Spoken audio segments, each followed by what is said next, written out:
Guru Brahma, Guru Vishnu, Guru Devo Maheshwara, Guru Sakshat Parabrahmam, Tasmai Sri Guruve Namaha.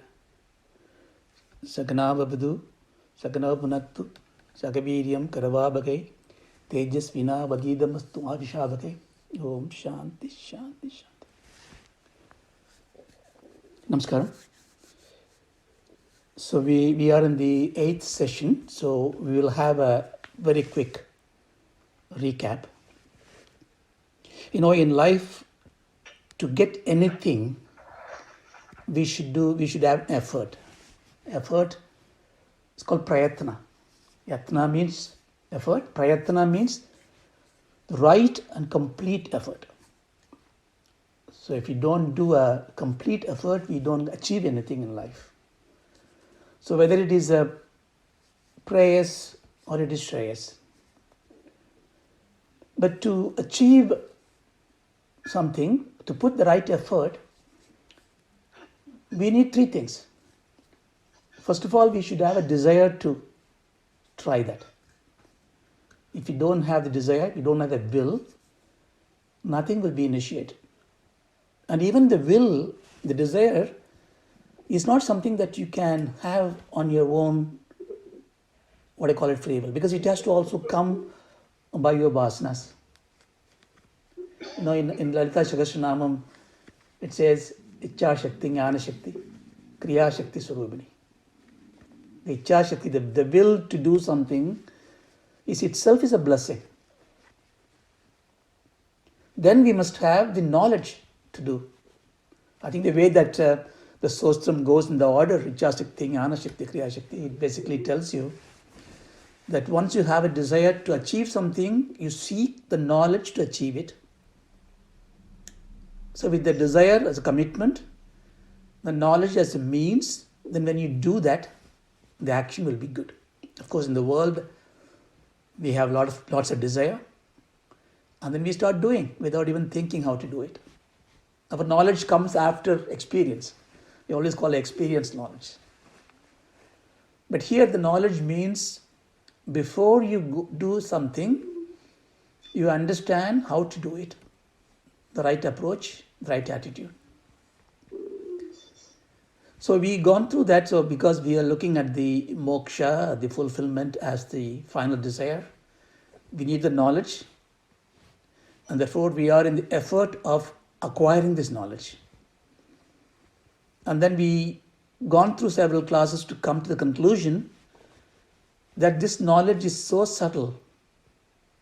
So it has to have an unblemished source of information, aparusheya. Therefore, we take the scriptures, the Vedas, as one of the important pramanas. Of course, we need the instruments of knowledge in the senses, the pratyaksham, in the mind, in the anumanam. But the very important pramana is the Vedas. Then we understand, to understand the Vedas, to decode them, and to really import the essence of it, we need guidance. So therefore we seek the guidance of the Guru. And in all this we need the blessings of the God. So therefore we have a collection of things to do in our prayatna. Set the goal, have a desire, the desire translate into Shraddha, hold on to the knowledge, and qualify ourselves. The qualification is very important because, you don't teach a PhD subject in undergraduates.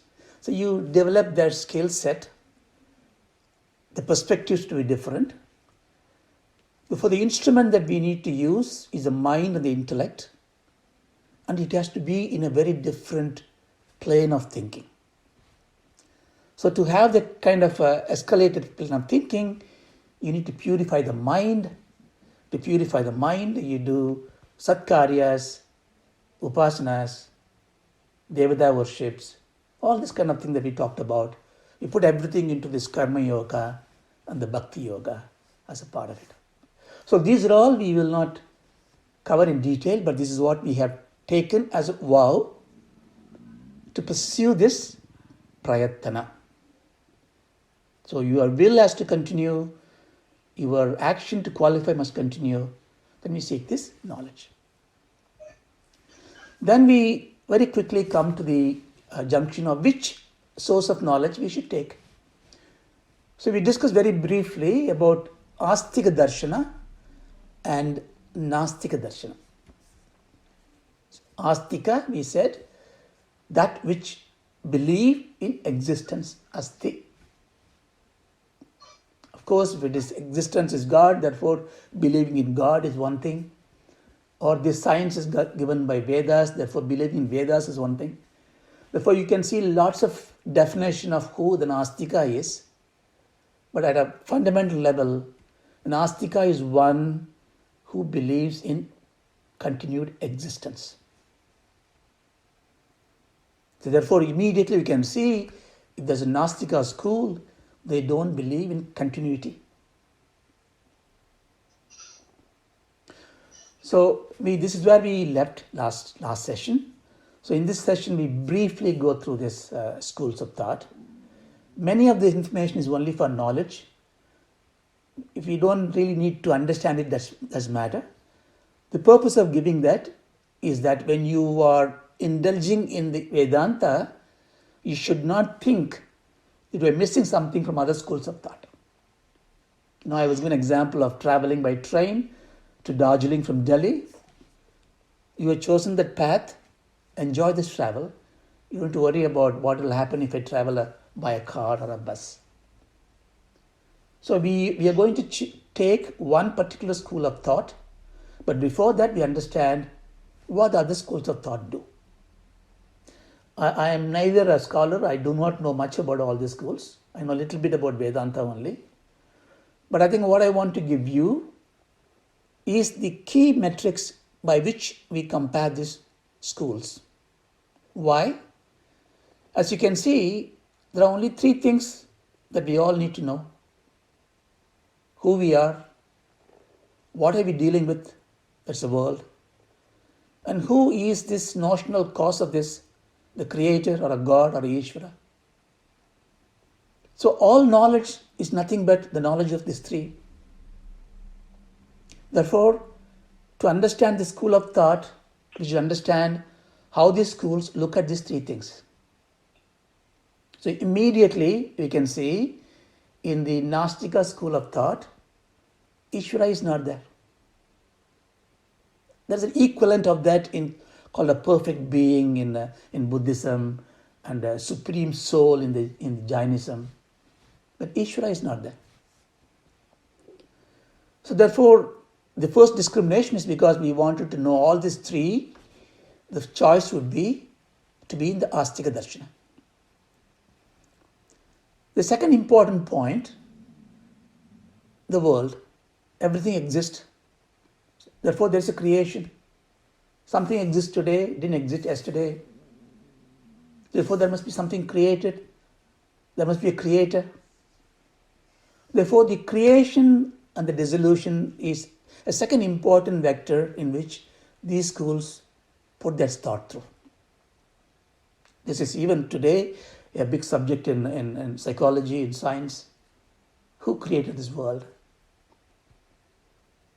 So creation theory and creation aspect, how these schools take an approach is important point.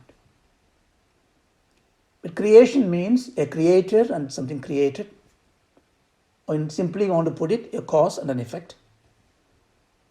Therefore, how this cause and effect are being handled. You may be wondering, why am I listening to all this? I'm looking for some adhyatmika jnanam. I wanted to know about self and Brahman and jnanam and Atma. But all this is just words. Brahman is a word, Atma is a word, God is a word. When you put a meaning to it, when Artha Pramanam comes in, when Artha comes in, then you must understand on what ground you put this Artha for it. That's why this epistemology theory of knowledge is very important. So we are going to touch upon this on the schools very quickly. So the Nastika schools, as I said, they reject the Vedas. I think there are two reasons for that. One is the timing in which those school of thought evolved and the way that Vedic practices have been done. In the period of Vartamina Mahavira, the Vedic school was predominantly what's called the Mimamsa. But the rituals become so important. Ashwamedha Yaga is taking the horse, going around the world, show around that power, and slaughter the horse. So the yajnams have taken a very different meanings. So the situation is very different. So even the great scholars and thinkers, if you want to clean up the house, you don't go and pick up each dust particle one by one, which is also cleaning. But what you do, you just take out the whole curtain, just throw it away, like it. Everything goes away. Then you start from the beginning. So that kind of a thinking was there. So the first one I would say is what's called a charvaka. Charu means very sweet, melodious, enchanting. Vak means word.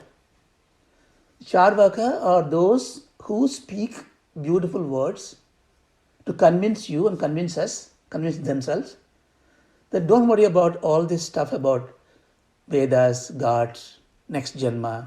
All that is not at all proven. The pratyaksha pramanam, your sensory perceptions, is the only knowledge that can give you the truth. You don't see a God. You don't see something which is coming the next Janma. Be real. For them, the real thing is materialistic. Life has to be enjoyed. No question about it. They do not agree that there is a way that you can have eternal bliss. No, impossible. For them, everything has got a two sides of the coin. A pain and a pleasure. A joy and sorrow. Victory and defeat. They are mutually inclusive. You can't be dispensed with one. Therefore, don't aim for a nirvana. Don't aim for something which is eternally blissful. Nothing happens. This is the life. This is an accident. You are a random element. Enjoy it. Freak out. Now, this is very, very appealing because you can very easily prove this. I don't see God. I don't know what happened to dead people. I can't trust the next Janma. I don't know Punya, Pava, all this. Just enjoy life. Do whatever you need to do. Maximize happiness. This is part of the thought as well. But you can argue about the futility of this thought. So this is one of the schools. The second one is, I don't put in any particular order, but I want to just bring some logic in my discussion with you. So Jainism is, again, it is a religion, a thought.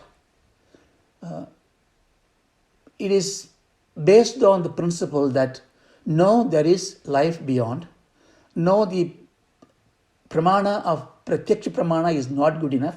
You must have inference, you must have sabda, but not from the Vedas, because Vedas are not for them right. Of course, they borrow certain concepts of karma and redemption. For them, the soul, which is the potency of human beings or any life form, will keep on evolving to the highest plane and float there happily. Infinitely. But they can't stay there because for them, the karma is like a dust particle. Karma comes and sticks on this soul, and the weight of the karma drags them down, and they come into this world full of grief. Therefore, what they have to do, naturally, to remove this karma. So what do? You remove the karma by moving away from a lifestyle which is full of karma. Every family life is a life full of karma. Therefore, if you really want to have redemption in your life, you want to liberate yourself, renunciate, the ascetic life is only way to get freedom. So in the Jain tradition, Jainism, family life is accepted, but a family dweller cannot be free eternally. So you'll have rebirth, rebirth, and rebirth. And some stage he will come to the maturity that he will renunciate. So that is Jainism. And they've imposed ahimsa as a conditional way of life, conditional dharma. You can't even touch an insect and kill it. That means it becomes a sin, a karma, another dust particle comes on you, you drop down. So conditional ahimsa is very difficult to follow. This is not something that we have in Vedas. So that is Jainism. So Vardhamana Mahavira is the 24th Tirthankaras. So there are many saints. They believe the last one was Mahavira. Of course, you can read about this in many sources. Then of course Buddhism is contemporary to Jainism, maybe a little bit later. But there are a lot of issues I will talk about in a minute, because I know in Buddha is shown as one of the Dasavadaras in Mahabalipuram. There is also a scripture which talks about Ramasya Rama Ramo, Balarama, Parashurama and Rama are these avatars, and Buddha, not even Krishna. Krishna is Vasudeva for them. So there are different schools. There was one Buddha who was there before, and there's another Buddha, Gautama Buddha, and all that. So let's not dwell into this. So Gautama Buddha, you know that, the story about the Siddhartha prince. So for him, it is very interesting because Buddha in his life never preached anything, any ism. It's after him, the 4 disciples, Dharmasila and Sanatana, they all started fighting each other, and different concepts came in. They took Buddha's silence as an eloquence of communication. They took many answers from him. So exactly what Buddha felt about Ishvara, we do not know. But definitely he outlawed the rituals of karma kanda. So Buddhism is something which is in some respect very close to some of the Vedantic thoughts. So we will talk about some of those very selective ones when we need to go to. Principally they have Mahayana and Hinayana and so on and so forth. So we'll touch upon it in a minute. Then there is something called Ajivika. Ajivikas are mainly in the Central Europe and also in some part of India. They took the Jain's concept into other extreme. Their take is that everything is fatalistic, everything is predetermined. It is not that you can do anything in this life. There is no free will at all. So what a kind of miserable life that would be. So all this you can see, they take a part of something and they create dogmatic philosophies and doctrine about it. And there you have faith and belief and following is very important. We can create something new, because if somebody can create a concept of doctrine or dogma, you and I can do it. So there can be so many such philosophies coming in. Some may be Nastika, some may be Astika. But all this we do not want.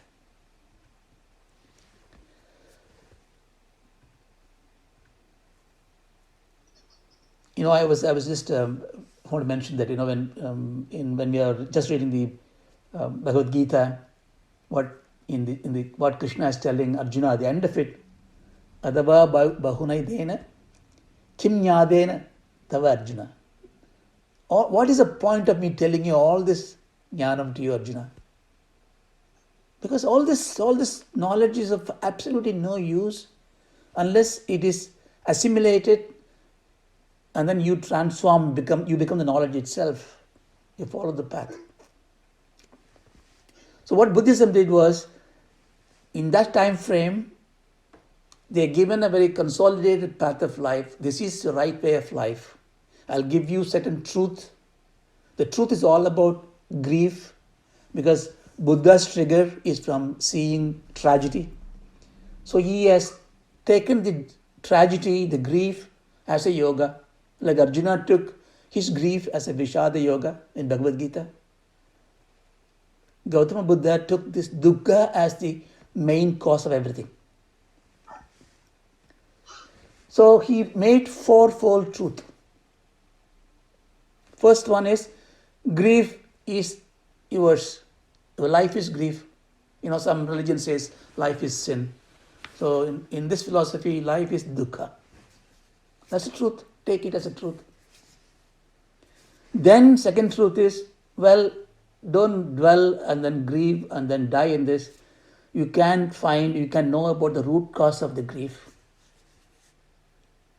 Samudaya. So it makes you sit up right now. Okay, at least there is a root cause. Then Buddha says this can be removed. There is a removal of this dukkha. There's a third truth. And the fourth one is, there is a path to go to this one. So everybody who is suffering, therefore, would see this fourth truth as the four important steps. Yes, I am suffering. Who doesn't say I am not suffering? Yes, I would like to know what is the root cause of my suffering.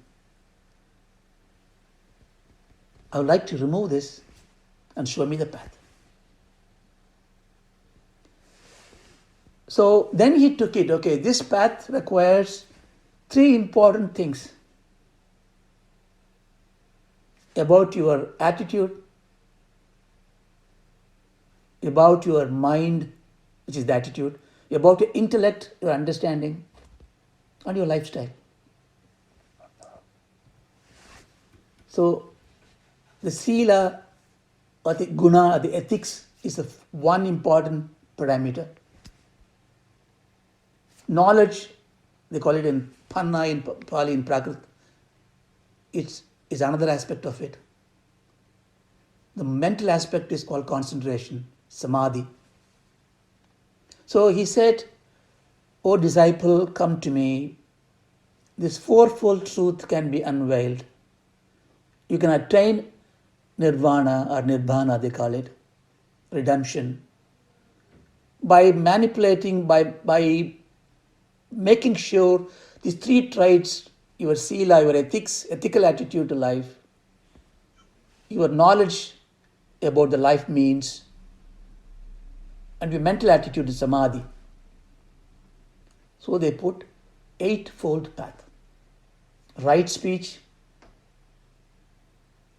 right action, right lifestyle.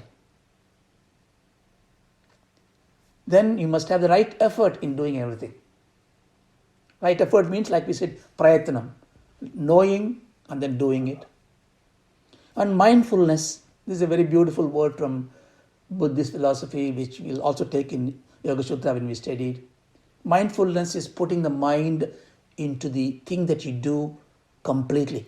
Like if right now, when I'm talking, if your mind can listen to this talk, just focus the thinking on the words, then your mind becomes full with this thought, and then it becomes a lot more enlightened when the thought is right and the thought is truthful. Very, very important. When you eat food, what we do, we take the food, we eat, it goes to the mouth, the mechanics of the mouth chews it, gulp it, that's it, done. Food is eaten. When you go to have a shower, you take the thing, water pours on your body, put the soap, finish. Mind is not in this. We always live in what's called a 5 minutes life or 5 seconds life. Every time when you are in a position, you think about what's the next 5 minutes you're going to do. Even now you'll be thinking something else, what I'm going to do after the class. That is not mindfulness. Mindfulness is, as we said in the last class, sitting on this cart of now. When you eat, when the food goes into your mouth, when you can enjoy, relish it, only that. When you write only that. When you read, only that. Just being at the presence. So this is one of the things of mindfulness. And that leads to what's called a focus, samadhi. To do this, you must have the right understanding and right thoughts. So all this is fantastic, fabulous. This is all important for the life. So, but what is all this going to go?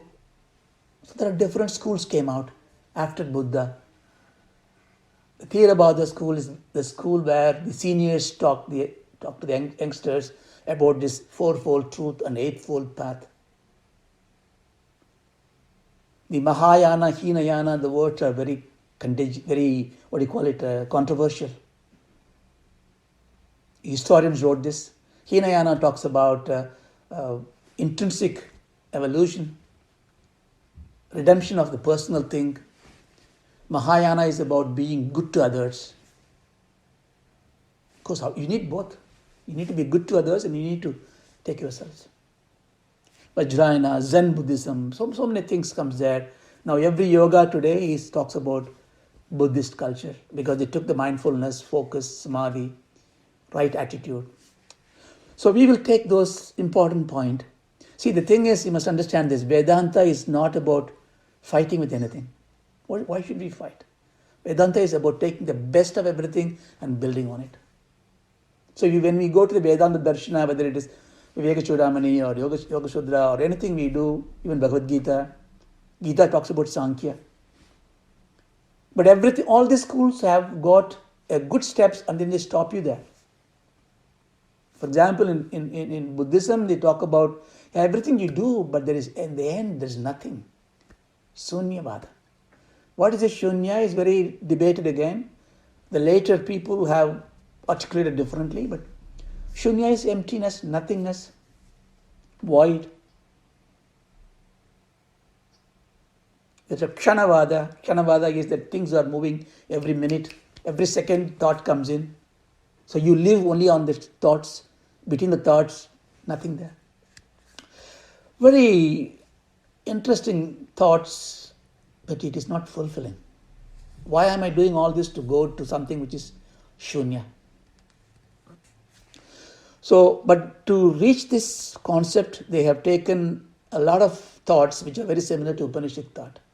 So when you go to the Vedanta, when you discuss that one, we will draw some examples there. So I will leave the Nastika Darshana. So of course you can read lots of things in the internet, in the books about it. But only for certain concept of Buddhist philosophy, when it's needed, when we talk about Vakyavritti or something, we will quote them. In the Astika Darshana, there are called Shad Darshana. 6 schools are there. Again, each one is a version by itself. They can trap you in a kind of intellectual net. So I'm going to go through very quickly and then give you the gist of it. Not in a particular order, but I chose the order so that it suits my thought. The Nyaya Darshana, remember all these things are based on Vedas. That's why it's called the Astika Darshana. But Veda is being a huge mammoth elephant. Everybody sees one part of it and they apply their objectives. So Nyaya applies reasoning because you are going to move from Pratyaksha Pramana to Shabda Pramana. Therefore, I need to have reasoning logic for what I am doing. Therefore, the main focus is on the theory of knowledge itself. Madhvacharya had taken this one and written a great Karika as well. All about theory of knowledge. What is knowledge? What is the error? What is doubt? So it is so extreme that sometimes you really forget the objective of the Darshana itself. But the important point is that Nyaya has built the fundamentals of elaborating Upanishad teaching, including Vedanta. You would see in Bhagavad Gita, in Shankara Bhashya, Ramanuja Bhashya, some of those simple things they could have say, They say it in so many different words. You know why?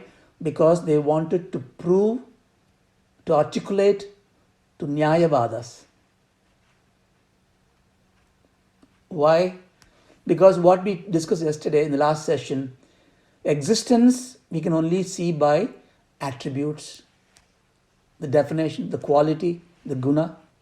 So guna is a very important aspect in all the schools. Nama and Rupa. So you cannot explain anything without these two attributes. But therefore, is Nama real? Is the guna real? Or they are sitting on something which is real underneath? What is substantive? Is the existence substantive or the attribute substantive? So Nyaya focused on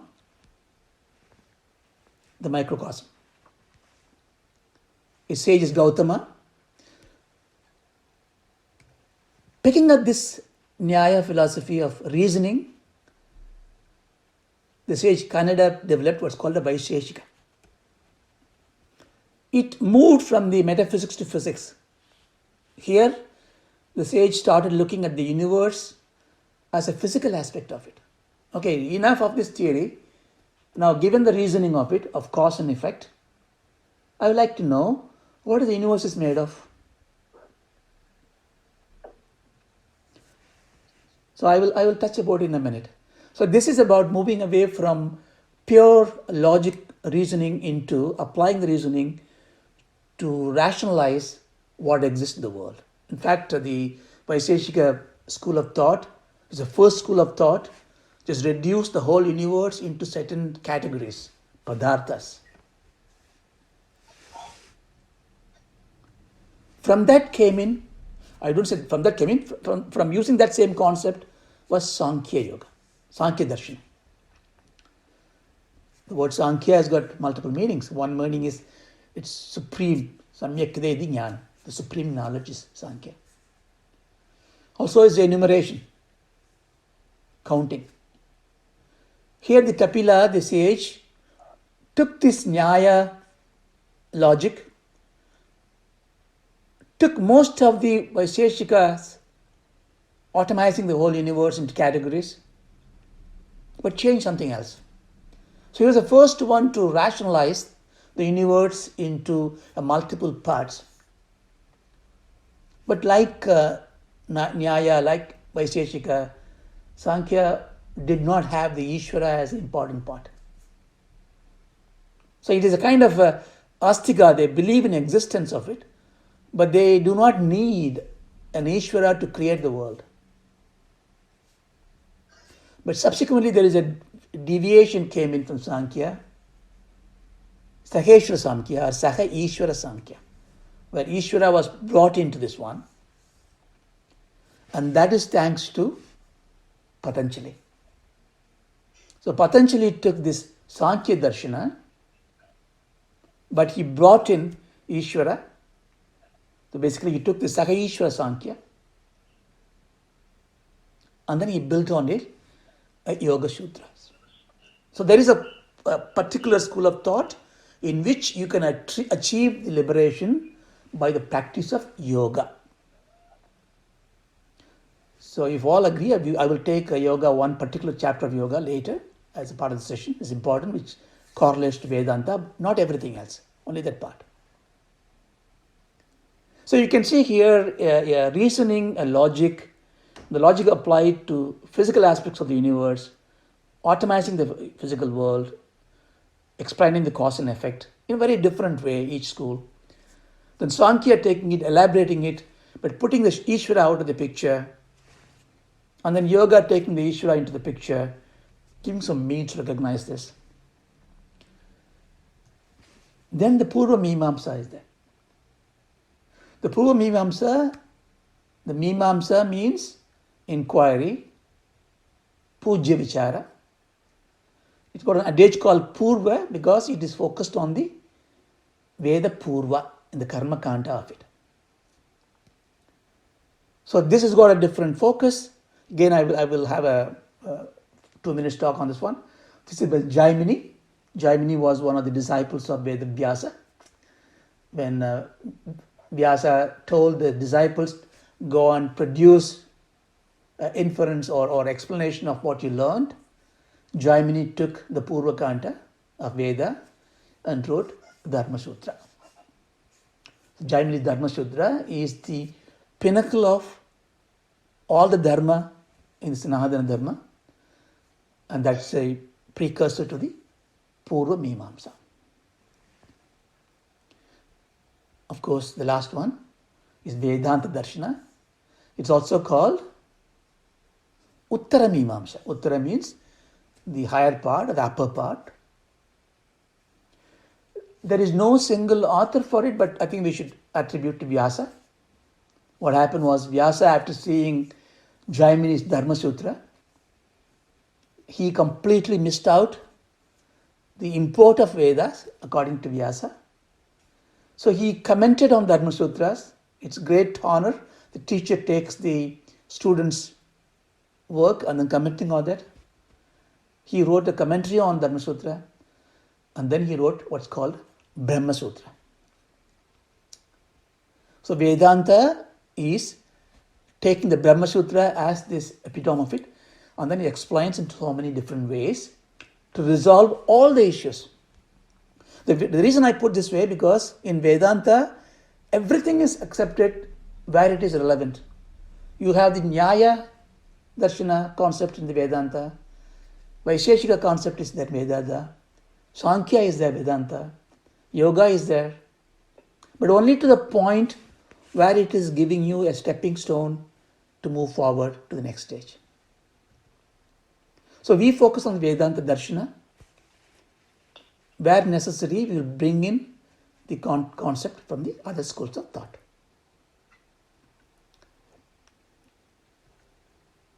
Just a very quick before I close today. So would combine, normally it's combined with Nyaya and Vaisheshika combined together because they are very so closely connected, because one deals with the metaphysics, ontology, one on the epistemology. Nyaya is talk about the knowledge, whereas Vaisheshika talks about the physical aspect of it. In other words, Nyaya looks at the reasoning, which is the microcosm of it, and the Vaisheshika look at the macrocosm of it. When you combine it together, it reduces the whole universe. What is the universe here? You remember the three blocks I put in there? Jiva, Jagat, Ishvaraha. All three are combined together. The potency of Ishvara is very different from each school of thought. Sankhya does not talk about that. They talk about the Jiva and the Jagat. Vaisheshika talks about a God as a cause of everything. Purva Mimamsa talks about the Ishvara. So when you talk about these three together as a universe, Nyaya Vaisheshika divides into 7 padarthas, 7 categories.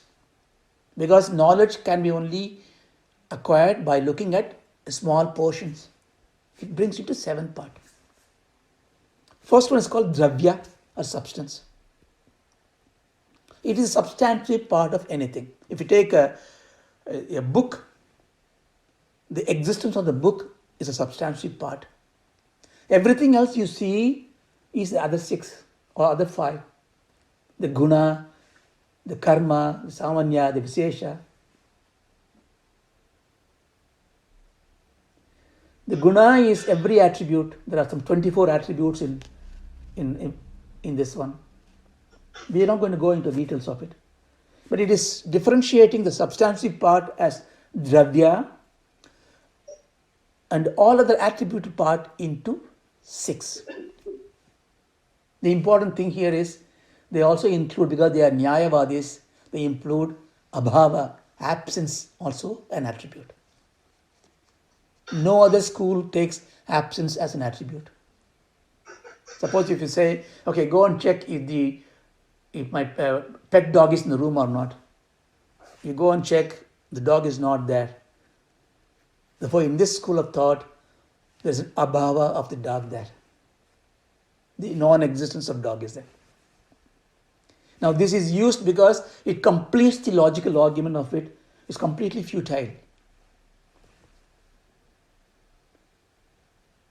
Inherence is about a cause and effect is happening because there is a relationship.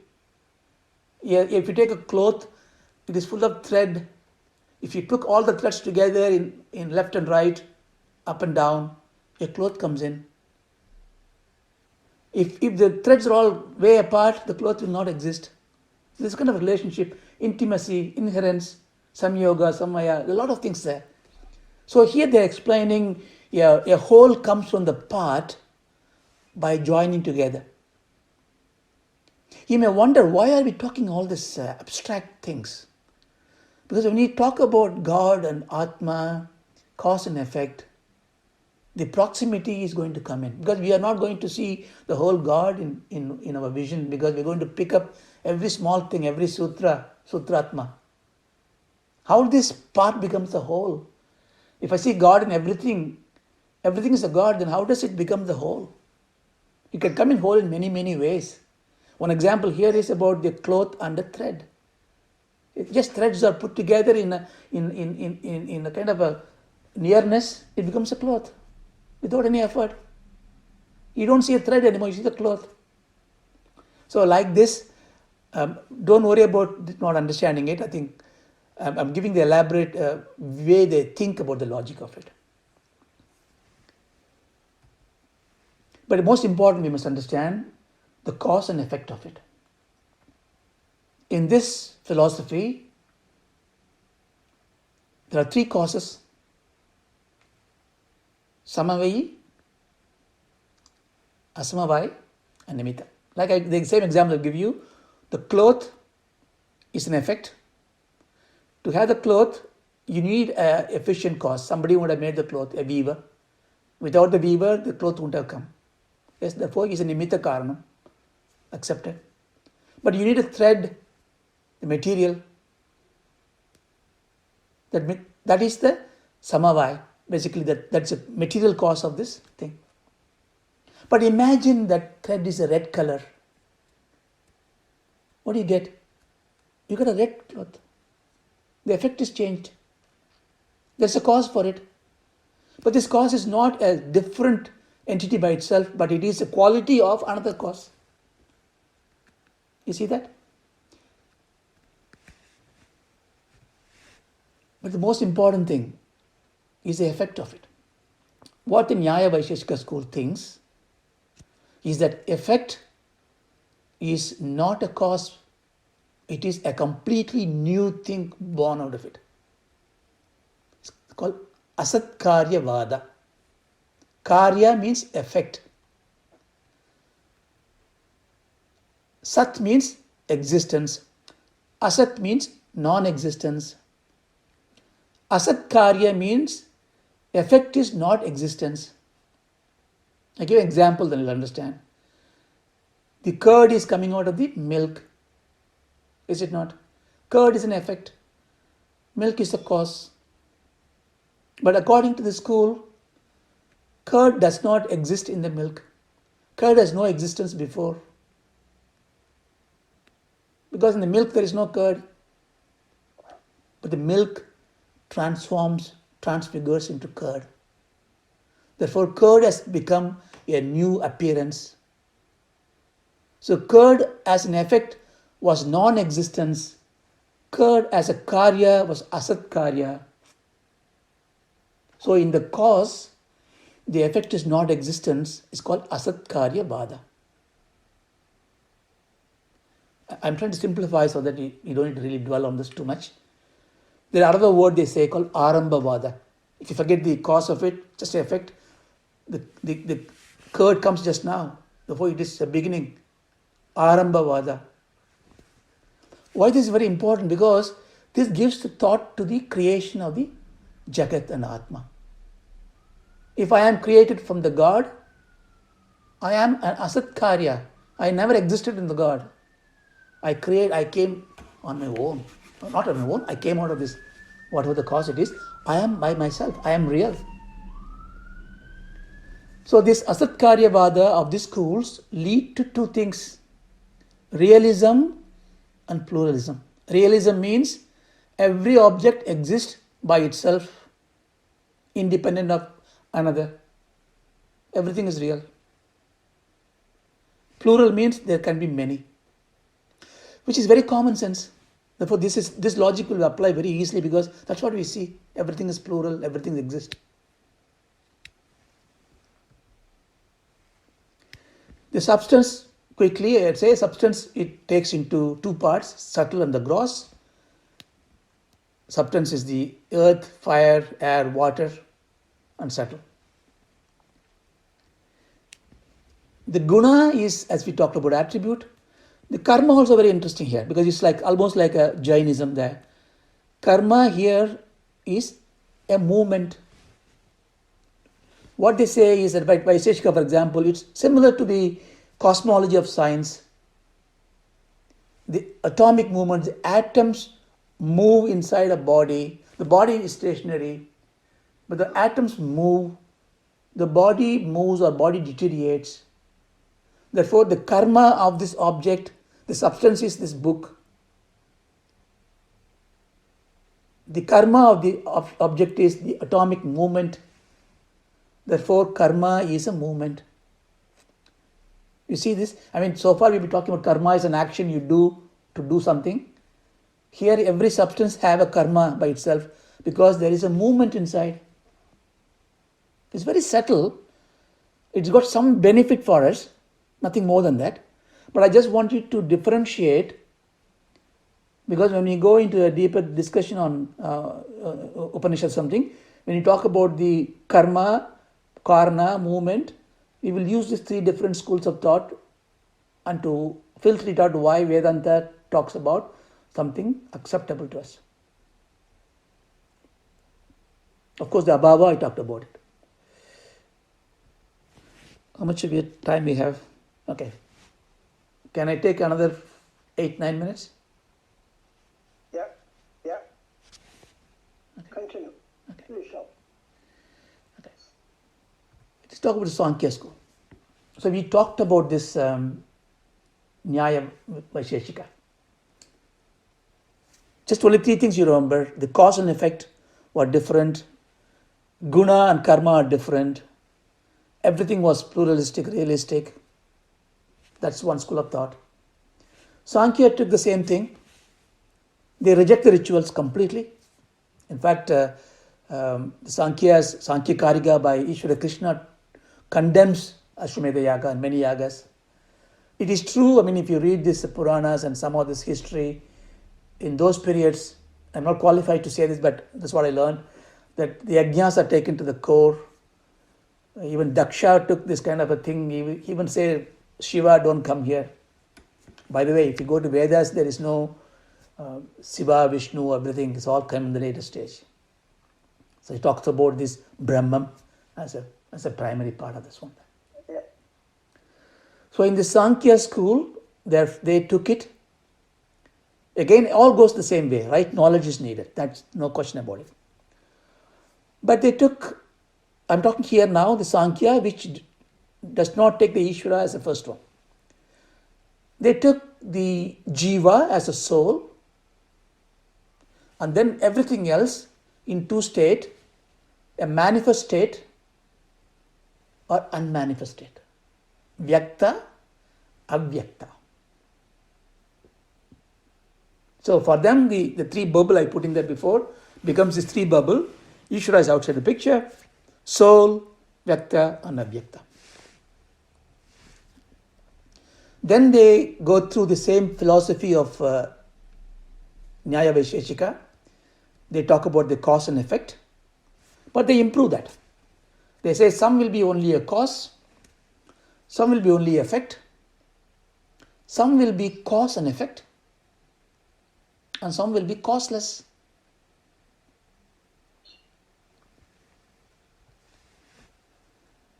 This they do with what's called Satkarya Vada. Now you should know very clearly now what should be Satkarya Vada. We already saw the Asatkarya Vada is where the effect has no existence in the cause. That is Asatkaryavada. Curd does not exist in the milk. Sankhya says that is rubbish. If the curd is not existing in the milk, it's coming its own, why can't we make curd from the water? So, this is very intellectually stimulating. I would not take you this path because it will be challenging, engaging, we'll miss the main point. But I'll just take a very brief of it. So therefore, they have placed an argument called Satkaryavada, that effect is in fact in the cause. Otherwise, anything can come out of anything else. So it looks more scientific because the effect always reflects the attributes of the cause. Your son looks like your father. Therefore, there is a kind of a relationship between the cause and effect. It's very important. Therefore, if somebody says that I am coming out of the God, that means I existed in God before I came out. It gives you better hope than Shunyavada or Charvaka or somebody, because I always have a pre-existence as an avyaktam in something which is supreme. Therefore, my definition of death will be slightly different now. But there is another part they made in Sankhyavada. It's called Parinamavada. How does the effect comes out of this cause? If it is transformation,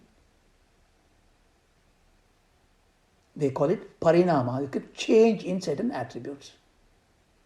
Therefore, every effect is in the cause unmanifested, and then the cause gets transformed and becomes an effect.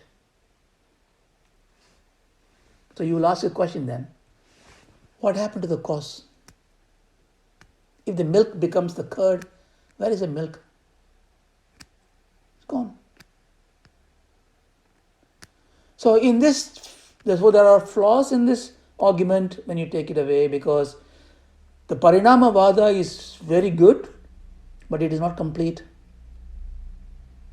So it's not transformation. If it's transformation, then what happens is that the cause will be eroded.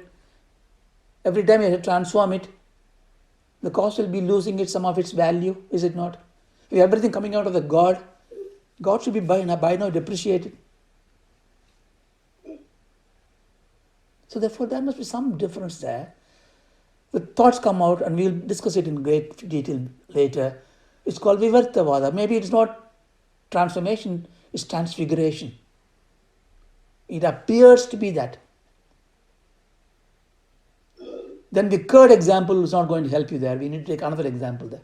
See, this is one of the reasons why the Upamana example is one of the pramanas in Vedanta. We never talked about Upamana so far. We talked about direct perception, Anumana inference, and Shabda. Even some of the Vedantic schools do not take Upamana, but Advaitic will take Upamana, because we get hold of all aspects of learning tools to impart the truth. We have no right to refuse something. Upamana plays an important role. That's why you'll see in the whole thing, 6 or 7 Upamanas, we'll keep on coming back to this. We are not allowed to invent a new Upamana. We should use only the Vedanta Upamana on it. But in both cases, both causes and effect are real. But what did Sankhya did? They did a wonderful thing. They combined everything and then created, I go quickly, these 3 things. They said there are 25 tattvas, 25 important elements, categories. First one is Purusha. It is causeless. You can't say what's the cause for it. It exists, always exists. Very close to Purusha is something which is there as a bija, as a first cause. It's called Prakriti. or pradhana.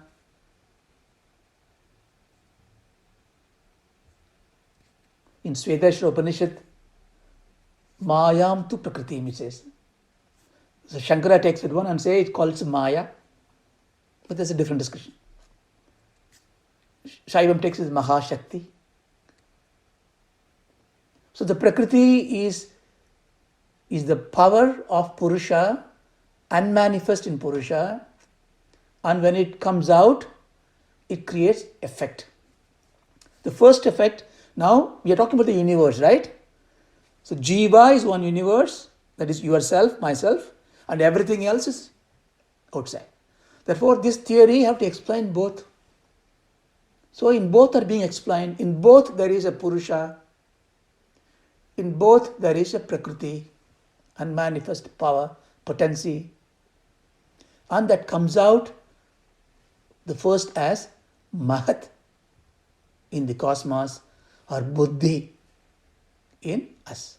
It is the first thing that comes into us. So within us, when you have the awareness, that's the first instrument of consciousness. It is not consciousness, it is an instrument of consciousness. The first one that reflects, I can see something. Not even I see something. See, Prakriti is insentient, inert, jadam, inanimate. Jad Shakti. Chit Shakti is Purusha. Therefore, everything that comes out of the Prakriti, all this below that is all inert. That inert part of the Buddhi gets the know-how by the presence of the consciousness. That is Mahat. Then immediately, on the nanosecond, it holds on to itself and says, it is I, Ahankara. The Ahankara is the first thought comes in, Chitta Vritti.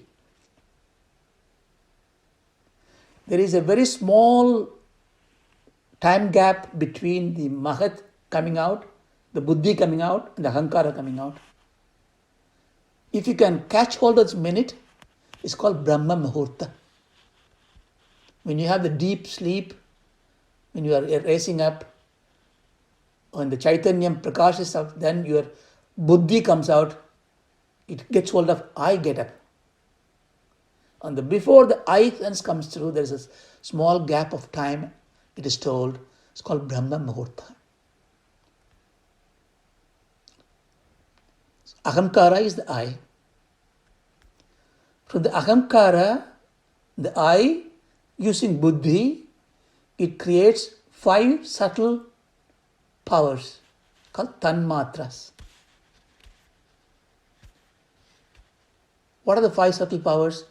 The power to know, power to smell, power to touch, power to feel, noise, power to hear. It happens inside us, also outside. In the outside, the first power tanmatra is Shabda.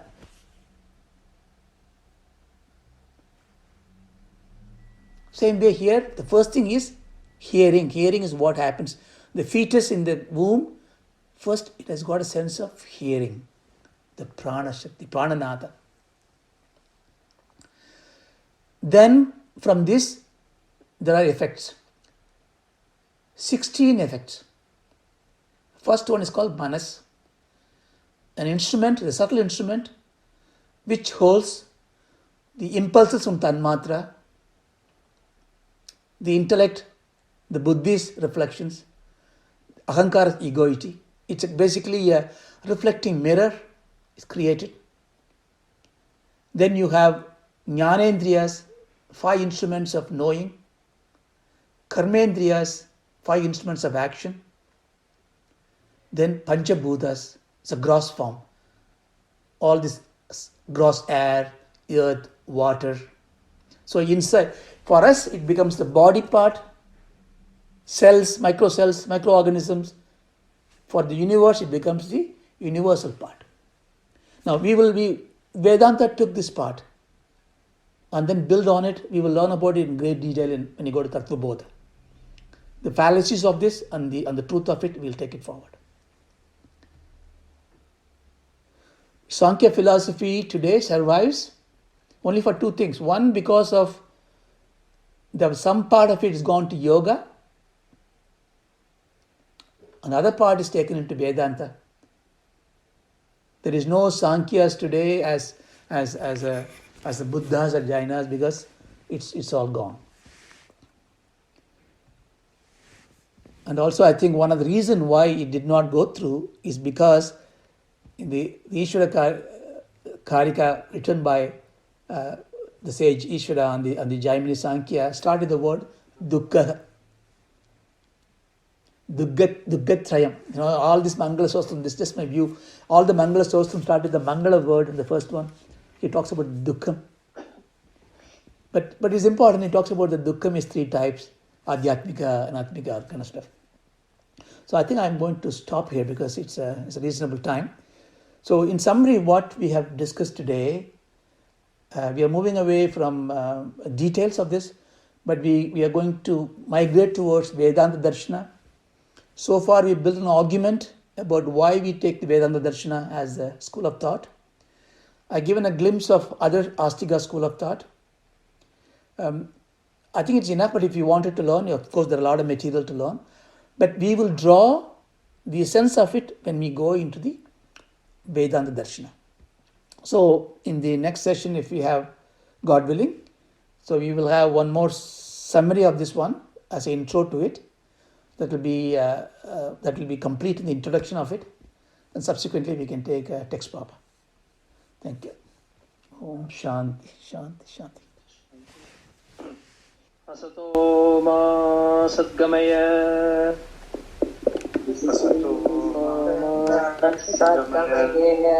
Tamaso ma jyotirgamaya.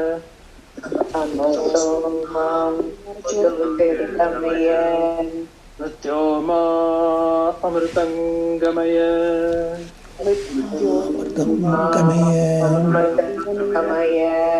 Om Shanti, Shanti, Shanti.